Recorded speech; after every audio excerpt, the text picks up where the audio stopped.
একদা এক ঘন জঙ্গল ছিল, যার নাম ছিল শ্যামল ছায়া। এই জঙ্গলের এক প্রান্তে বয়ে গিয়েছিল এক বিশাল নদী, যা জঙ্গলটিকে দুভাগে ভাগ করে দিয়েছিল। নদীর ওপারে ছিল ঘন ফলের বাগান, আর এপারে ছিল শেয়ালদের প্রিয় বাসস্থান। এই জঙ্গলে বাস করত এক অত্যন্ত চালাক শেয়াল, যার নাম ছিল পণ্ডিত শেয়াল। একদিন দুপুরে প্রচন্ড রোদে হাঁসফাঁস করতে করতে পণ্ডিত শেয়াল নদীর পাড়ে এসে দাঁড়ালো। তার চোখ চলে গেল নদীর ওপারে। সেখানে একটি পুরনো আমবাগান ও পেয়ারা বাগানে ঝাঁকে ঝাঁকে পাকা ফল ঝুলছে। ফলগুলো এতই মিষ্টি আর রসে ভরা মনে হচ্ছিল যে শেয়ালের জিভে জল এসে গেল। আহা, এই ফলগুলো যদি একবার খাওয়া যেত, ভাবল পণ্ডিত শেয়াল। কিন্তু মাঝখানে ছিল বিশাল নদী। নদী পার হওয়ার একমাত্র উপায় ছিল একটি কাঠের সাঁকো, যা অনেক বছর আগে ভেঙে পড়েছিল। নদীর জল ছিল স্রোতস্বিনী এবং গভীর। হঠাৎ শেয়াল শুনতে পেল নদীর জল থেকে একটি ভারী আওয়াজ ভেসে আসছে। নদীর পাড়ে শুয়ে রোদ পোহাচ্ছিল এক বিশাল দেহী কুমির, যার নাম ছিল ভোলা কুমির। ভোলা কুমির ছিল শক্তিশালী, কিন্তু অত্যন্ত সরল এবং কিছুটা বোকা প্রকৃতির। সে তার বিশাল দাঁতগুলো বের করে হাই তুলছিল। পণ্ডিত শেয়াল মনে মনে ভাবল, নদীর ওপারে যাওয়া জরুরি, আর এই ভোলা কুমিরই হতে পারে আমার একমাত্র নৌকা। পণ্ডিত শেয়াল নিজেকে প্রস্তুত করে নিল। সে পা টিপে টিপে কুমিরের কাছে গেল এবং এমন ভাবে কথা বলা শুরু করলো যেন সে কুমিরকে মোটেই ভয় পাচ্ছে না, বরং তার প্রতি যথেষ্ট সম্মান দেখাচ্ছে।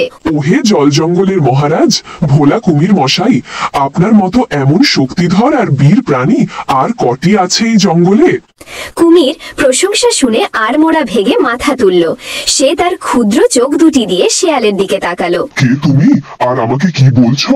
আমি আপনার সেবক পণ্ডিত শেয়াল। মহারাজ, আমি গতকাল রাতে একটি স্বপ্নে আপনার জন্য এক শুভ সংবাদ পেয়েছি। আমি জানতে পেরেছি যে আপনি নাকি এই জঙ্গলের সব থেকে শক্তিশালী ও দীর্ঘজীবী প্রাণী, কিন্তু মহারাজ, এই জঙ্গলবাসী তা বিশ্বাস করে না। কুমির রেগে উঠল। কি, তারা আমার শক্তিকে অবিশ্বাস করে? কিন্তু কেন? মহারাজ, তারা বলে আপনি নাকি শুধু ভারী, কিন্তু আপনার দেহের দৈর্ঘ্য নাকি আমার মতো একটি সাধারণ শেয়ালের চেয়েও কম। তারা বলছে এই নদীর মাঝখান দিয়ে আপনি এত সহজে ডুবতে পারেন, তার মানে আপনার শরীর খুব একটা লম্বা নয়। আমার ধারণা তারা আপনাকে নিয়ে ঠাট্টা করছে। কুমির অহংকারী ছিল। এই কথা শুনে তার আত্মসম্মানে ঘা লাগলো। কি, আমার দৈর্ঘ্য কম? তুমি জানো না শেয়াল, আমি কত লম্বা? এই নদী আমার দেহের কাছে কিছুই নয়। আমি ইচ্ছা করলে গোটা নদী একবারেই মেপে ফেলতে পারি। পণ্ডিত শেয়াল জানতো কুমিরের এই অহংকারী তার দুর্বলতা। সে মিষ্টি হেসে বলল, মহারাজ, যদি আপনি সত্যি এত লম্বা হন, তাহলে একটা কাজ করুন। এই জঙ্গলবাসীদের সন্দেহ দূর করতে চলুন আপনার দৈর্ঘ্যটা একবার মেপে দেখি। উৎসাহী হয়ে জিজ্ঞেস করলো, কিন্তু কিভাবে? খুব সোজা মহারাজ। আপনি শুধু নদীর পাড় থেকে শুরু করে ও পাড়ের পাড় পর্যন্ত সোজা হয়ে শুয়ে পড়ুন। তারপর আমি আপনার পিঠের ওপর দিয়ে হেঁটে হেঁটে আপনার দেহের দৈর্ঘ্যটা গুনে নেব।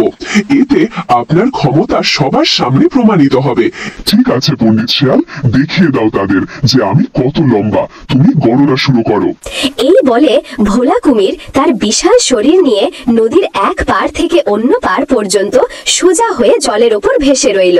তার বিশাল শরীরটি একটি চলন্ত সেতু বা সাঁকোর মতো দেখাচ্ছিল। পণ্ডিত শেয়াল যেন আকাশের চাঁদ হাতে পেল।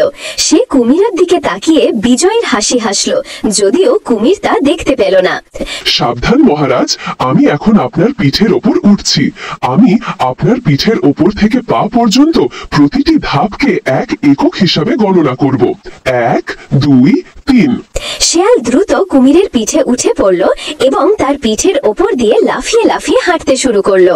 সে প্রতিটি লাফের সঙ্গে সঙ্গে এমন ভাবে আওয়াজ করছিল যেন সে গুনছে। শিয়াল হাঁটছে তো হাঁটছেই, এক সময় সে কুমিরের পিঠের শেষ প্রান্তে অর্থাৎ লেজের গোড়ায় চলে এলো। কুমির অধীর আগ্রহে অপেক্ষা করছিল তার দৈর্ঘ্য কত হয় তা শোনার জন্য। কত হলো বলো পণ্ডিত শিয়াল, কত হলো? পণ্ডিত শিয়াল তখন আর দেরি না করে এক লাফে কুমিরের লেজ থেকে নদীর ও পারের পাটিতে চলে গেল। সে সেখানে নিরাপদ দূরত্বে দাঁড়িয়ে জোরে হাসতে শুরু করলো।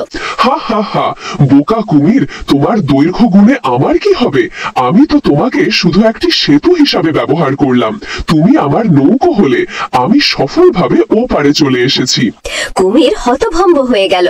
সে বুঝলো সে শেয়ালের চাতুরীর শিকার হয়েছে। রাগে তার চোখ দুটি লাল হয়ে গেল। ধোঁকাবাজ শিয়াল, তুই আমার সঙ্গে বিশ্বাসঘাতকতা করেছিস। আমি তোকে ধরে টুকরো টুকরো করে ফেলবো। হা হা হা, আরে বোকা, তুমি তো জলের প্রাণী আর আমি ডাঙার শিয়াল। তুমি আমার কাছে আসতে আসতে আমি এই ফলের বাগানের সব থেকে মিষ্টি ফলটি পেট ভরে খেয়ে ঘুমিয়ে পড়বো। আর হ্যাঁ, আর একবার কারো অহংকারে আঘাত করার আগে দুবার ভেবো। এই বলে পণ্ডিত শিয়াল নদীর পার থেকে একটু দূরে ফলের বাগানের দিকে দৌড়ে চলে গেল। ভোলা কুমির রাগে ফোঁস করতে লাগলো। কয়েকদিন পর পণ্ডিত শিয়াল ও পারের ফল খেয়ে বেশ মোটাসোটা হয়ে উঠল।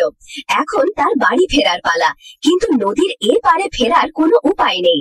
শিয়াল ভাবলো, একবার যখন ভোলা কুমিরকে বোকা বানাতে পেরেছি তখন আর একবার নিশ্চয়ই পারবো, তবে এবার একটু অন্যভাবে করতে হবে, কারণ সে সতর্ক থাকবে। পণ্ডিত শিয়াল আবার নদীর পাড়ে গেল। ভোলা কুমির তখন নদীর কিনারায় চুপচাপ শুয়েছিল। সে দেখেই বুঝলো শিয়াল ফিরে এসেছে। আবার ফিরে এসেছিস? এবার তোর আর নিস্তার নেই, আমি তোকে এক্ষুনি খাবো। শান্ত হও মহারাজ, শান্ত হও, তোমার প্রতিশোধ নেওয়ার সুযোগ এসেছে।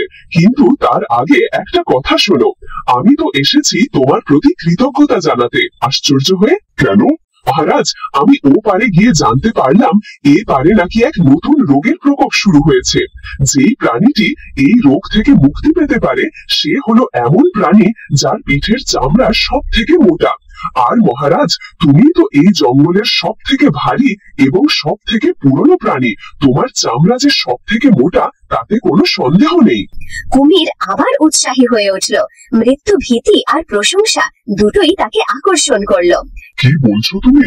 আমার চামড়া মোটা, কিন্তু এই রোগ থেকে বাঁচবো কি করে? খুব সহজ, তোমাকে কিছুক্ষণের জন্য নদীর মাঝে ভেসে থাকতে হবে।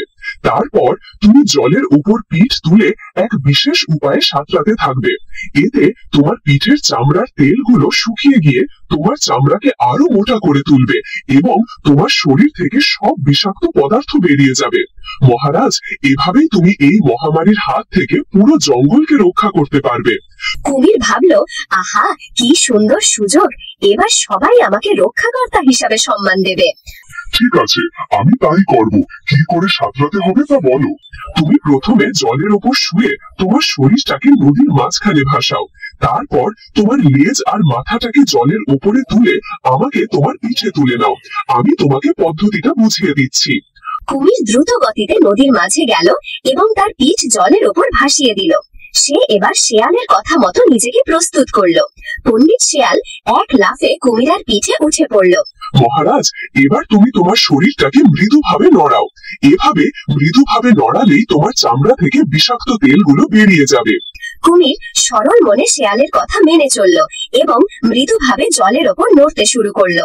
পণ্ডিত শিয়াল তার পিঠে বসে খুব সহজে নদীর এ পারে চলে এলো। যখন তারা এ পারের তীরে পৌঁছালো, শিয়াল আবার এক লাফে নেমে গেল এবং নিরাপদ দূরত্বে হাসতে শুরু করলো। আবার বোকা বলেছো ভোলা কুমির, দ্বিতীয়বারও তুমি আমার নৌকো হলে। কোনো রোগ নেই আর তোমার মোটা চামড়াও কোনো কাজে আসেনি। তুমি নিজের বোকামির জন্য আমাকে আবার পার করে দিলে। বিদায়। ভোলা কুমির হতাশায় চিৎকার করে উঠল। সে মাটিতে মাথা ঠুকতে লাগলো। শিয়ালকে ধরতে না পেরে তার মন দুঃখে ও রাগে ভরে গেল। সে প্রতিজ্ঞা করলো যে আর কোনোদিনও সে শিয়ালের কোনো কথাই কান দেবে না। গল্পের শিক্ষা। এই ঘটনার পর পণ্ডিত শিয়ালের বুদ্ধিমত্তা জঙ্গলের ইতিহাসে আরো উজ্জ্বল হয়ে রইল।